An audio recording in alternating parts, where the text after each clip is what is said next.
नमस्कार सर्वांना श्री स्वामी समर्थ। मी स्वाती आपलं स्वामी चरणी यूट्यूब चॅनलमध्ये अगदी मनापासून स्वागत करते।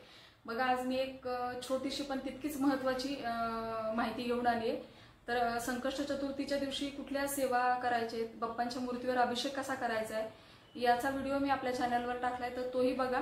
आणि आपल्याला संकष्ट चतुर्थीच्याच दिवशी संध्याकाळी अशी एक छोटासा उपाय करायचा आहे ज्याच्याने आपल्या घरातली नकारात्मक शक्ती दूर होईल।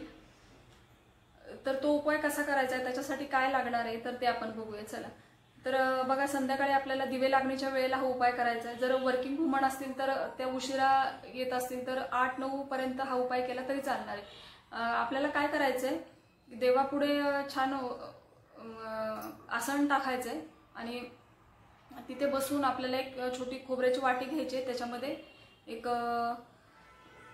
3 कापराच्या वड्या घ्यायच्यात आणि खोबऱ्याची वाटी प्रज्वलित होताना बाहेर कुठे आपल्या स्टीलच्या वाटीमध्ये ती खोबऱ्याचा एक तुकडा ठेवायचा आहे। त्याच्यावर एक कापूर वडी ठेवायची आहे आणि एक मंत्र म्हणायचा आहे। तो मंत्र असा आहे की मंगलमूर्ते विघ्नहरा दुरितनाशना कृपा करा, मंगलमूर्ते विघ्नहरा दुरितनाशना कृपा करा।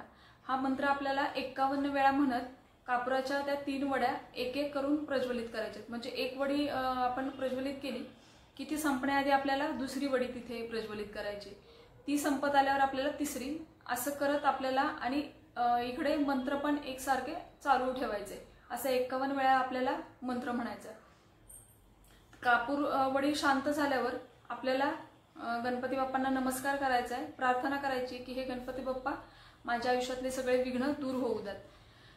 मग तो आपण जी वाटी घेतली होती आणि खोबऱ्याचा तुकडा, बघा वाटी गरम झालेली असते तर लगेच हात लावायचा नाहीये, ते रात्रभर देवापुढे तशीच ठेवू द्यायची आणि दुसऱ्या दिवशी, आणि ते खोबरं आपल्याला खायचंही नाहीये, तर ते खोबरं आपल्याला दुसऱ्या दिवशी निर्मल्यामध्ये टाकायचंय आणि आपण वाटी ही परत वापरायला घेऊ शकतो साफ करून।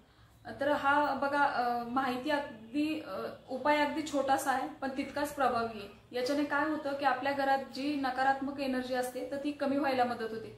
बघा, पॉझिटिव्ह आणि निगेटिव्ह अशा दोन्ही प्रकारच्या शक्ती आपल्या घरामध्ये असतात। तर असे छोटे छोटे उपाय केल्याने आपल्या घरातली पॉझिटिव्ह एनर्जी वाढायला मदत होते। तर संकष्ट चतुर्थीच्या दिवशी गणपती बाप्पांचं जे गणेश तत्व आहे ते जास्त जागृत झालेलं असतं। त्याच्यामुळे अशा विशिष्ट तिथीला जर आपण गणपती बाप्पांची सेवा केली तर त्याचं फळ आपल्याला कैक पटीने जास्त मिळतं। म्हणून या दिवशीच आपल्याला ही सेवा करायची।